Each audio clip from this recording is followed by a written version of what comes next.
I am Craig B. Heiberger. I spent my career in film and television. Today, I am semi-retired and I am executive director of the Jack Mitchell Archives. I met Jack Mitchell 20 years ago.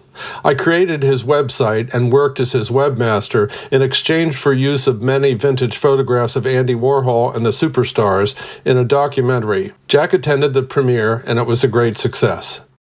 As I learned more and more about Jack and his work, I thought he would be the perfect subject for my next documentary.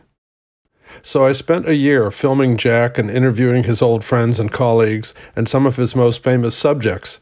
These included Lonnie Schlein, the New York Times photo editor he had worked with for decades, John W. Smith of the Warhol Museum, who is now with the Smithsonian, Kevin McKenzie of American Ballet Theatre, choreographer Merce Cunningham, curator Madeline Nichols, critic Clive Barnes, composer Ned Rorem, Alvin Ailey, dancer and artistic director Judith Jameson, playwright Edward Albee, and Broadway star Patti LuPone. And of course, Jack himself, who told his life story in photographs. And in the summer of 2006, the film opened in New York City, and Jack came and did the question and answer sessions with me after screenings. And old friends came to the opening, people he had not seen for decades. And we took the film to film festivals and won awards, and Jack wound up leaving me his archives when he passed away in 2013. His lifetime of work was so amazing, I retired from my career as a television producer and began work on his archives full-time. Jack had over 5,400 photo sessions during his lifetime. There were 114 boxes of vintage prints, ultimately over 9,000 photographs.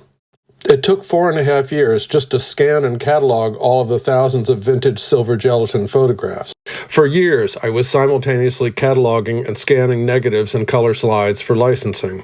I estimated there are more than 1 million black and white negatives and over 30,000 color transparencies in both 35mm and 120 formats. The work on scanning could go on longer than my lifetime.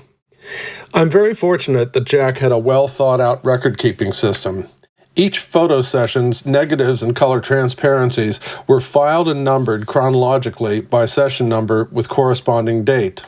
He kept an index card file, which was alphabetical by subject name, containing all the session numbers, dates, and details about that session. Many people who inherit photographers' archives are not so lucky. After consulting with Mary Engel, the founder of American Photography Archives Group, who inherited the archives of her parents, who were both photographers and filmmakers, I worked with a professional database designer to customize a way to digitally catalog and create a searchable database of everything in the Jack Mitchell archives. This is all thanks to Jack and his well-thought-out filing and record-keeping systems. And now, here's a brief overview of Jack's career. Jack Mitchell was born in Florida in 1925. He grew up in New Smyrna Beach, where his father was a railroad engineer and his mother a schoolteacher. Jack began taking photographs with his father's camera when he was a schoolboy. These are photos he took of his mother and father. His father built Jack a darkroom and taught him how to develop and print photographs.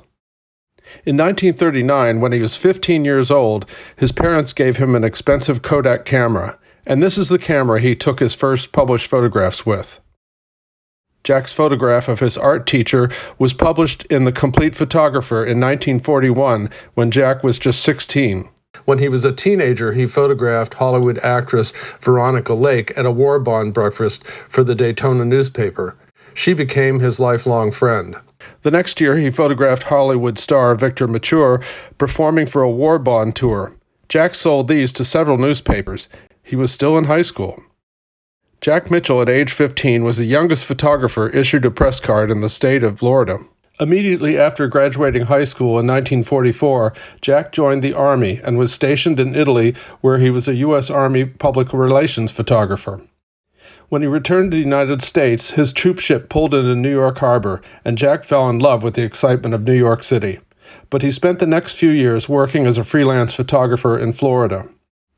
He took a series of photographs of his friend Edward Wilson, who was a professional dancer.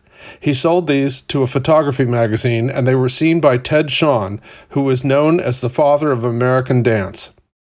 Shawn invited Jack to come and photograph his dancers in Massachusetts in 1950. These included choreographers Donald Sadler, Robert Joffrey, and Alvin Ailey. Jack decided to move to New York City. He began photographing major dance companies. His studio in New York was a rented space only 500 square feet in a building on East 74th Street in Manhattan. His expertise with lighting made this very small space seem much bigger than it actually was. Over the course of his career, Jack shot more covers for Dance magazine than any other photographer. His work was featured in the New York Times frequently, and his photographs of performing and creative artists have appeared on the covers and inside of Life, Time, Newsweek, Rolling Stone, Vogue, Elle, Glamour, and virtually every other major international publication. And that's a brief look at Jack's archives and his amazing 5-decade career.